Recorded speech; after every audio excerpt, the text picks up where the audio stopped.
mümkün. Ümumiyyətlə, məhsuldarlığı nə olur olsun, taxıldan armuda hamısına aiddir.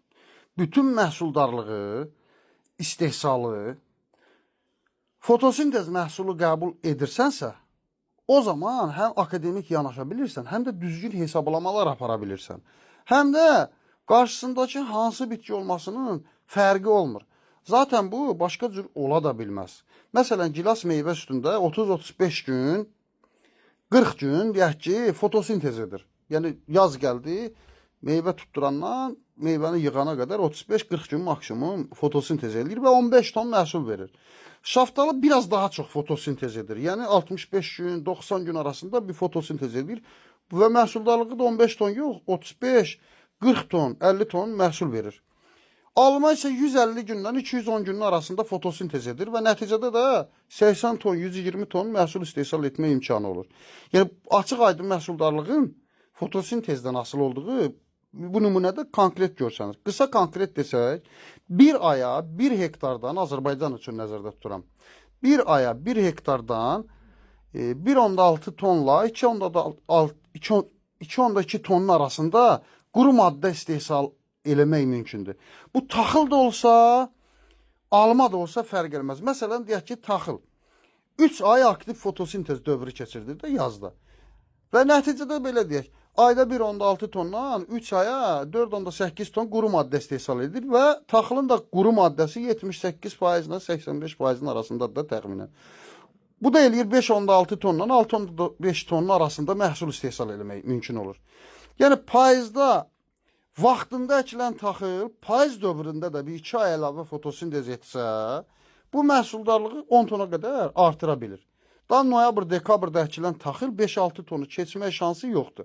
Yəni ona nə verməyinizdən asılı, qumat vermirsiniz, belə hansı gübrəni tapıb gətirib verirsiniz, verin, fərqi yoxdur. Bu maksimum məhsuldarlığı 6 tonda 5 tondur.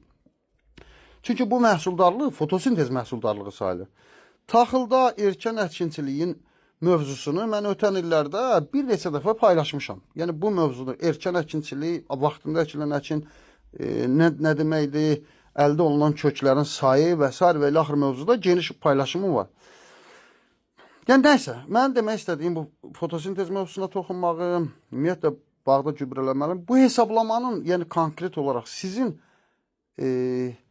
bu paylaşımımın yəni məqsədi sizin hədəfi əldə etməyiniz üçündür. Hədəf məlum olduqdan sonra birinci hədəfi bilməlisiniz, fotosintezi tanımalısınız, ona görə hədəf təyin etməlisiniz bağa. Hədəf məlum olandan sonra hədəfə uyğun gübrələmə aparılmalıdır. Bilavasitə Kanada və Çin variantında da fotosintez əsaslanır. Söz yox ki, belə deyək, ədəbiyyatlarda hədəfə əsaslandığı qeyd edilir. Amma hədəfi təyin edən fotosintezdir. Yəni konkret olaraq bu da o deməkdir ki, birbaşa fotosintez əsaslanır gübrə rasionu. Nəysə, sözüm odur ki, Kanada və Çin və İspaniya təcrübələrinə dayanaraq bizim üçün də asan yol 3 gübrə rasionu hazırlamaq variantıdır. Birinci dövr tumurcuqların soğan qabığını partlatması ilə başlayır, mayalanmanın sonuna qədərki dövrdür. Yəni birinci dövrün gübrəsi bu deməkdir. Və ikinci dövrdə şəkər toplanmağa başladığı dövrdür. Yəni bir meyvənin tutaq ki, almadır 85 kalibr olacaq. Bunun 3/2-si həcmində kalibra gəlib çıxanda şəkər toplamağa başlayacaq ondan sonraki dövrü. O dövr, bu da ikinci dövrü sayılır. Belə ortalamada meyvənin son ölçüsü hər nədirsə onun 3/2-sini alana qədərki dövrə, gilasda da eyni şeydir. O aralıqda ikinci dövrsə. Ondan sonra artıq meyvədə dad əmələ gəlir və dad əmələ gəlmə dövrü, qoxu əmələ gəlmə dövrü başlayır və üçüncü dövr başlayır. Bu şəkildə 3 gübrə rasionu tətbiq zamanı hər gün üçün İC və pH ayarlanması ilə də tətbiq edilməklə gündəlik qida rasionuna hazırlamaq mümkündür.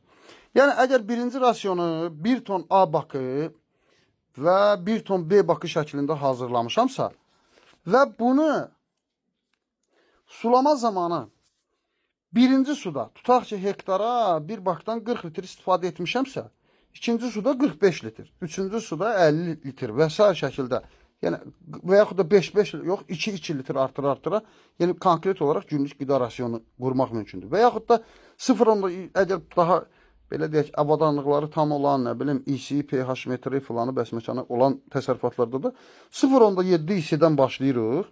Zamanla, yəni 75 günə, yəni gübrələmə dövrü 75 gün. 75 günə 2,3 EC-yə qədər qaldırmaq lazımdır. Nəticədə bitkinin ehtiyacı gündəlik ödənilməklə olur da, yəni belə deyim. Və bitki də yorulmur. Daxili organik reaksiyaların aktiv şəkildə apara bilir. Və bu rasionlar, yəni qida rasionları, ümumi şəkildə hazırlana bilməz. Yəni ümumi bir dənə rasion hazırlayın, bütün bağlar bundan istifadə eləsin, bu da bir şey mümkün deyil. Çünki hər bağ üçün individual yanaşma tələb olunur. Payız dövründə verilən amafosdan hesablanmaya başlanılır və torpağın tərkibindəki minerallar nəzərə alınmaqla dəqiq rasion hazırlanmalıdır.